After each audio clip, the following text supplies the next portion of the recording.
잠을 잘 자는 것이 보약이라고 할 만큼 수면은 우리들의 건강에 큰 영향을 미칩니다. 오랜 시간 잠을 잤음에도 몸이 개운하지 않은 이유는 무엇일까요? 잠은 몇 시간, 얼마나 푹 자느냐도 중요하지만 올바른 수면 자세가 무엇보다 중요합니다. 나쁜 자세로 장시간 동안 수면을 취하게 되면 척추와 근육의 배열 또한 그에 따라 경직되고 변화하기 때문에 각종 근육통 및 척추 질환을 일으키고 여기에 더해 속쓰림이나 소화불량, 혈액순환 장애가 발생하기도 합니다. 이번 시간에는 잠을 자는 동안 반드시 피해야 할 자세와 숙면을 하기 위한 올바른 자세는 어떤 것인지 함께 알아보겠습니다. 첫 번째, 엎드려 자는 자세. 엎드려 자는 자세는 수면 전문가들 사이에서도 최악의 수면 자세로 꼽힙니다. 엎드리게 되면 엉덩이와 등뼈가 천장을 향하게 되고 허리뼈는 아래로 내려가게 되는데 이때 허리 굴곡이 비정상적으로 변하면서 척추의 변형을 일으켜 심각한 척추 질환을 일으킬 수 있습니다. 또한 엎드리는 자세는 눈의 압을 상승시켜 목내장의 발병을 크게 높이게 되는데 실제로 성인 남녀 17명을 대상으로 누운 자세에 따른 안압 변화를 분석했더니 천장을 보고 누웠을 때 눈의 안압은 16.2mm Hg이지만 엎드렸을 때는 19.3mm Hg로 상승했다는 연구 결과가 있습니다. 안압은 1mm H지만 낮아져도 녹내장 진행 속도가 10% 늦춰질 정도로 녹내장 발생과 긴밀한 관계를 갖습니다. 녹내장은 높은 안압이 주요 원인으로서 뇌로 연결되는 시신경이 손상돼 시야가 점차 좁아지다가 실명으로 이어질 수 있는 질환이기 때문에 특히 녹내장 고위험군인 녹내장 가족력이 있는 사람, 근시인 사람, 안압이 높은 사람은 안압 상승 정도가 건강한 사람보다 커 수면 자세에 더욱 신경 써야 합니다. 또한 엎드려 자면 베개에 머물고 있는 비듬이나 땀, 박테리아 등에 의해 얼굴에 트러블이 생기기 쉬워져 피부 건강에도 좋지 않기 때문에 엎드려 자는 것은 하지 않는 것이 좋습니다. 두 번째, 새우 자세. 새우처럼 다리를 가슴 쪽으로 당기고 몸을 구부린 자세를 안정적으로 느껴 이런 자세로 주무시는 분들이 많습니다. 하지만 이 자세는 C자 형태로 등이 구부러지면서 척추와 근육의 배열을 한쪽으로만 휘게 만들고 한쪽 다리를 가슴 쪽으로 접고 웅크리기 때문에 요추와 골반을 이어주는 근육인 장요근을 단축시켜 허리 통증을 유발하게 됩니다. 특히 바른 자세로 잘 때보다 무려 3배 이상의 피로와 압력이 허리 주변으로 가해지기 때문에 이러한 자세는 피하는 것이 좋습니다. 하지만 척추관 협착증과 같이 척추 질환을 가진 분들은 이러한 자세가 도움이 될 수 있는데요. 흉추와 척추가 올바르게 정렬된 사람은 똑바로 누운 자세에서 특별한 불편함을 느끼지 않지만 척추관 협착증과 같이 척추 질환을 가진 분들은 허리를 똑바로 펴고 바르게 눕게 되면 척추관이 좁아져 하반신 부근과 관련된 신경을 압박해 통증은 물론 다리가 저리고 마비되는 듯한 증상을 느끼게 됩니다. 이때는 옆으로 누운 자세에서 척추를 보다 편안하게 만들어주도록 양무릎 사이에 베개나 쿠션을 끼워주면 척추관을 넓혀 증상이 완화될 수 있습니다.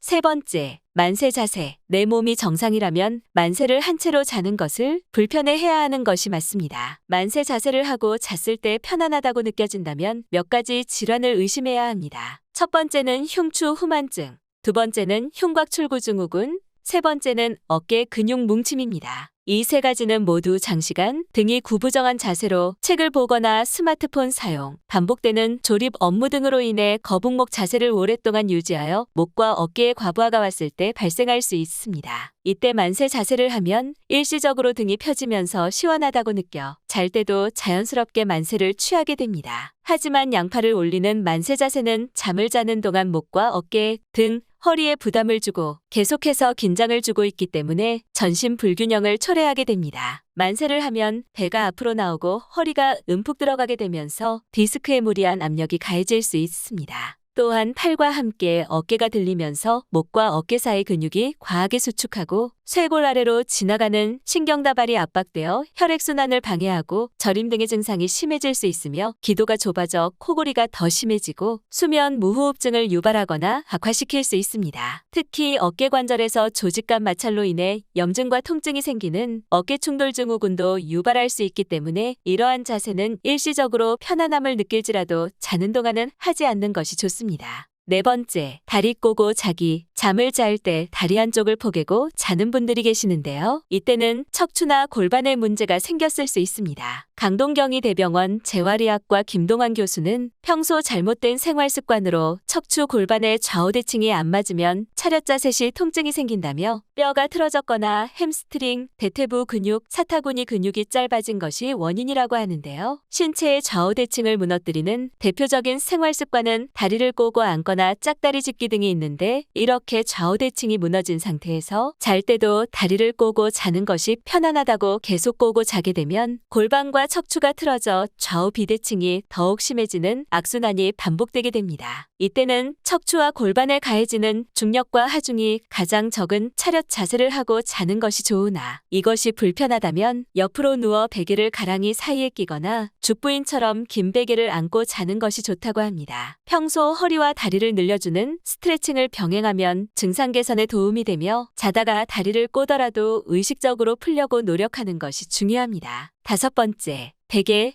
옛말에 고침단명이라 하여 높은 베개는 수명을 줄인다라는 말이 있습니다. 너무 높은 베개를 오래 베면 목의 C커브가 소실돼 일자목이 되고, 이를 바로잡아 주지 못할 경우 경추와 추간판의 퇴행성 변화가 시작되면서 목 디스크로 진행하게 되고, 덤으로 목주름까지 깊어질 수 있습니다. 그렇다고 너무 낮은 베개를 베면 경추관절에 압박이 가해져 디스크 유발의 원인이 되기도 하며 눈 건강이 나빠져 녹내장까지 유발할 수 있는데요. 고려대학교 안암병원 안과 유정권 교수는 옆으로 누울 때 베개 높이가 과도하게 낮으면 머리와 목 부분에 정맥이 압박을 받고 결국 안압이 높아지거나 실신경의 혈액순환이 나빠질 가능성이 있다면서, 옆으로 누워 잘 때는 베개를 겹치거나 모포를 이용해 높이를 조정하는 게 안압 상승을 막는 데 도움이 될 수 있다고 조언합니다. 베개를 선택할 때는 무엇보다 자신의 체형이나 수면 습관 등을 고려하는 것이 바람직합니다. 보통 베개 높이는 천장을 보고 바로 누웠을 때 머리와 목의 높이가 바닥에서 6에서 8cm 정도가 좋습니다. 너무 높은 베개나 낮은 베개보다는 자신의 팔뚝 높이 정도의 베개를 베고 누웠을 때 경추 부담이 가장 적고 자연스러운 C자 커브를 유지할 수 있습니다. 만약 옆으로 누워 자는 분들이라면 자신의 어깨 높이에 맞는 10에서 15cm 정도의 베개를 사용하면 좋습니다. 올바른 수면 자세. 가장 이상적인 수면 자세는 척추의 S자 곡선을 유지시켜주는 자세인 등을 바닥에 대고 똑바로 눕는 것입니다. 체중을 고루 분포시켜 척추 정렬 상태를 바르게 만들기 때문에 디스크 압력이 최소화되고 근육이 이완돼 피로회복에 좋습니다. 척추는 목, 등, 허리 등을 지탱하고 외부 충격을 흡수할 수 있도록 S자로 이루어져 있기 때문에 이를 유지하기 위해서는 뒤통수와 목, 척추는 일직선이 되게 하고 겨드랑이나 사타구니 간격이 45도가 되도록 팔과 다리를 쭉 뻗는 것이 좋습니다. 이때 어깨가 말려 들어가지 않도록 손바닥은 천장을 향하게 하고 무릎 뒤쪽에 작은 쿠션을 받쳐주면 척추부터 엉덩이, 다리에 이르는 관절이 정상적인 곡선을 유지할 수 있습니다. 속쓰림과 역류성 식도염. 아침에 일어났을 때 속이 쓰리거나 역류성 식도염을 앓고 있다면 왼쪽으로 누워서 자는 것이 좋습니다. 음식을 소화하는 위가 왼쪽으로 볼록 튀어나와 있어 왼쪽 몸통을 아래로 해야 위 안에 남아있는 음식물이 넓은 위장 주머니 쪽에 안정적으로 위치하게 됩니다. 네덜란드 암스테르담 대학 소화기내과에서도 이 같은 연구를 진행하였는데, 식도염 환자 57명을 대상으로 진행한 연구 결과 왼쪽 옆으로 누워 자면 식도의 위산 노출 시간을 줄이고 위산을 빠르게 식도에서 제거할 수 있었습니다. 특히 역류성 식도염이 있는 경우 머리가 상체보다 밑으로 떨어지지 않도록 적절한 높이의 베개를 사용하는 것이 좋습니다. 오늘은 여기까지입니다. 오늘 영상이 도움이 되셨다면